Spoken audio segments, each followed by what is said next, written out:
Owner బహుశా chairman అనుకుంటాను, రాధాకృష్ణ గారు ఆంధ్రజ్యోతిలో తొలిపాలుకొని ఒక పెద్ద వార్త రాశారు.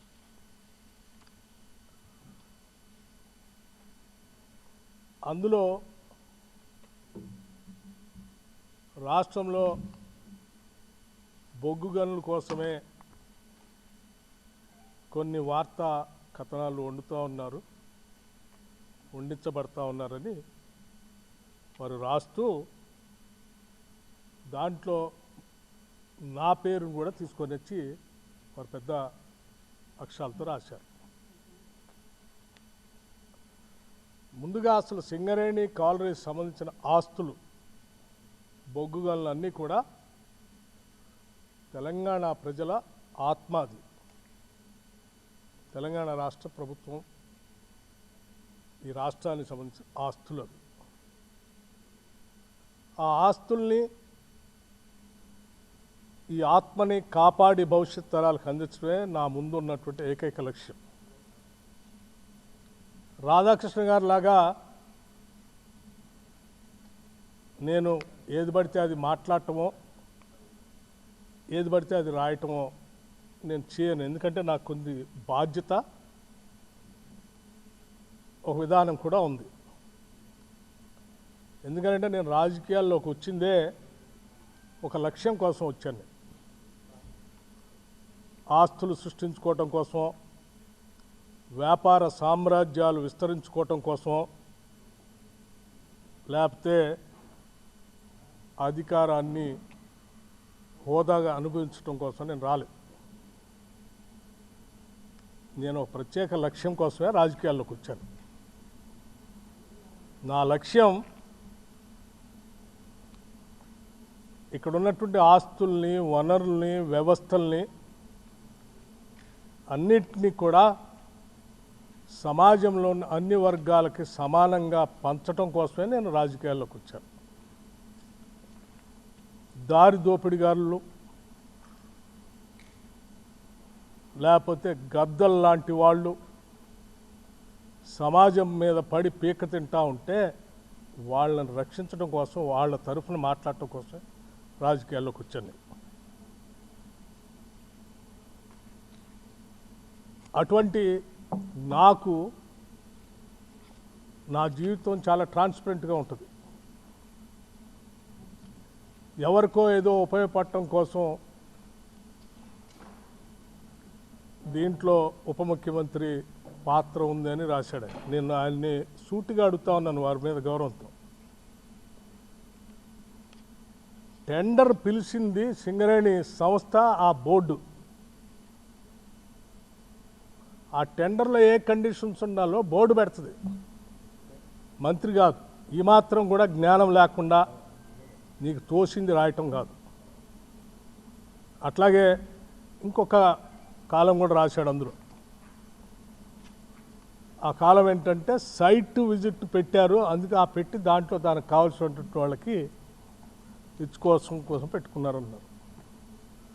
సైట్ విజిట్ అనేది నాకు తెలియదు, ఇది రాసిన తర్వాత నేను ఎంక్వైరీ చేశాను. పబ్లిక్ సెక్టర్ అండర్టేకింగ్స్ అన్నింటిలో టెండర్ పిలిచేటప్పుడు ఆ కండిషన్ కూడా పెడతారట. ఎందుకంటే క్లిష్టతరమైన పరిస్థితులు ఆ ప్రాంతాలు ఉంటాయి కాబట్టి విజిట్ చేసి ట్రాన్స్పరెంట్గా అసెస్మెంట్ చేసుకొని దానికి తగ్గట్టుగా టెండర్ తయారు చేసుకొని వాళ్ళు పార్టిసిపేట్ చేయడానికి అవకాశం కలిగిస్తారట. చాలా public sector undertaking, government of ఇండియాకి సంబంధించిన పబ్లిక్ సెక్టర్ అండర్టేకింగ్స్ అన్నింటిలో కూడా ఇటువంటి కండిషన్స్ ఉన్నాయి. అయినా ఒక బెనిఫిట్ ఆఫ్ డౌట్ని, ఒక కట్టు కథని, ఒక పెట్ట కథని అల్లి తెలంగాణ ప్రజల్ని మభ్యపెట్టడం కోసం తను ఒక కథనం రాశాడు. కాబట్టి మేము నిజాయితీగా ఉంటామే కాదు, ఉన్నట్టుగా కూడా జనానికి కనపడాలి. ఆ ట్రాన్స్పరెన్సీ కూడా ఉండాలి. That is what I believe. నేను అది చదివిన తర్వాత నేను అందుకే మొత్తం ఆ కండిషన్స్ చదివి I seriously examine the entire thing. I have asked the Singareni management and the board seriously examining. ఇటువంటి ఎలిగేషన్స్ వచ్చినప్పుడు ప్రజలకి స్పష్టత ఇవ్వాల్సిన బాధ్యత మంత్రిగా నా పైన ఉంటుంది కాబట్టి I was them to I have instructed, not only us, to cancel the tender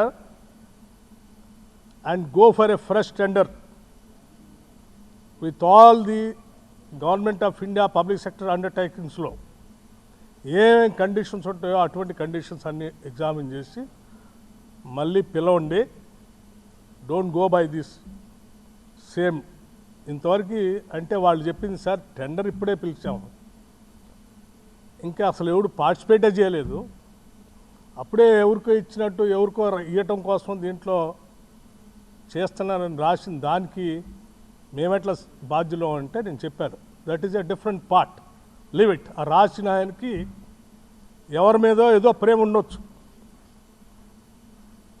లేకపోతే నేను మొదటి నుంచి కాంగ్రెస్ పార్టీలో ఉండి రాజశేఖర రెడ్డి గారికి అత్యంత సన్నిధులుగా ఉండటం వల్ల రాజశేఖర రెడ్డి గారి మీద ఉన్నట్టు కోపంతో నా మీద కూడా కోపం చూపించడానికి రాసి ఉండొచ్చు.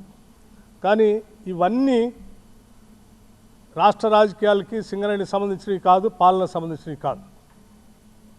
ఒక బెనిఫిట్ ఆఫ్ డౌట్ వచ్చింది కాబట్టి దాన్ని క్యాన్సిల్ చేయండి. మిగతా విషయాలన్నీ కూడా నేను రాధాకృష్ణ తేల్చుకుంటాము.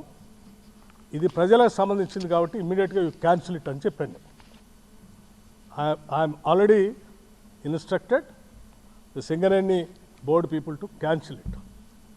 ఇక రాధాకృష్ణ విషయానికి ఈ కట్టుకథ పిట్టకథ రాసిందని అన్నిటికీ అతను ఏ ఉద్దేశంతో రాశాడు, ఎందుకు రాశాడు, ఏ రాజకీయ ఉద్దేశం ఉంది, దాని వెనక ఎవరుండి నడిపిస్తున్నాడో అన్ని విషయాలు మళ్ళీ తిరిగి వచ్చిన తర్వాత నేను మొత్తం ఫుల్ ఫ్లెడ్జ్డ్గా ప్రెస్ని పిలిచి నేను మాట్లాడతాను. అప్పటి వరకు మాత్రం I just want to make it very clear to the people of Telangana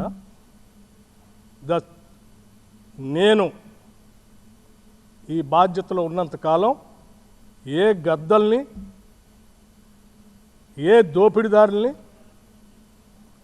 ఏ వ్యవస్థీకృతమైనటువంటి క్రిమినల్స్ని తెలంగాణ ఆస్తులపైన కానీ తెలంగాణ వ్యవస్థలపైన కానీ నేను పడనేను. I will be keep protecting those things.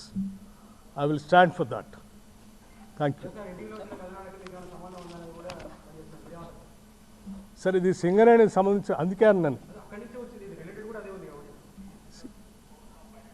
నీకు లేకపోతే మిగతా మీడియా సంస్థకి మీ ఇద్దరి మధ్యన ఏ సంబంధాలు ఉన్నాయో, ఏం వైరం ఉందో అది మీ ఇద్దరు తెలుసుకోవాల్సింది. మీ ఇంట్రెస్ట్ల కోసం రాష్ట్రాన్ని, పాలనని, ప్రభుత్వాన్ని, అందులో అధికారుల్ని, మంత్రుల్ని లాగుతామంటే చూస్తూ ఊరుకోవడానికి ఎవరు సిద్ధంగా లేరు.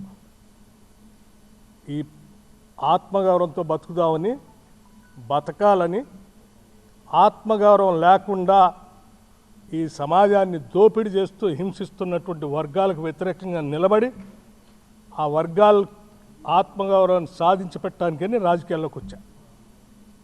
I also live with the same self respect. I don't bend for anything. I stand for that. ఏమా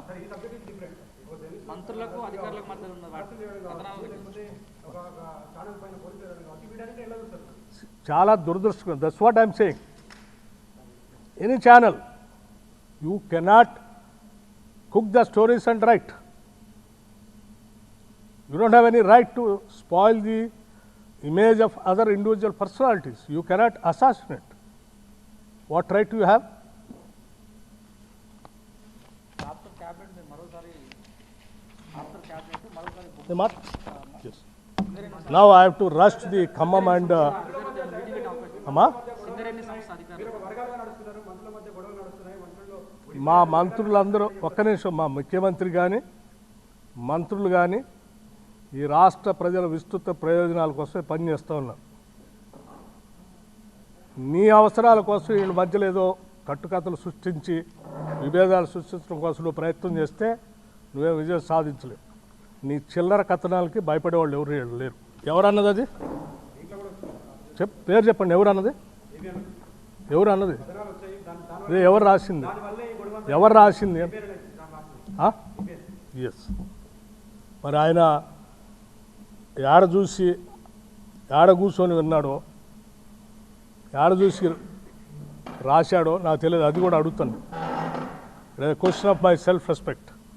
నేనేం గాలికి రాలేడు దాకా 40 సంవత్సరాలు సభలో సభ బయట పోరాటం చేస్తూ ఈ సమాజం కోసం అడ్డంగా నిలబడి పోరాటం చేస్తుంటుంటాడు. నీచ నికృష్టపు దిగజారిపోయి రాజకీయాల కోసం ఇటువంటి కట్టుకథనాలను సృష్టించడం, లేకపోతే వాటిని స్ప్రెడ్ చేయటం చేసే అంత వీక్ క్యారెక్టర్ కాదు బట్టి విక్రమార్క.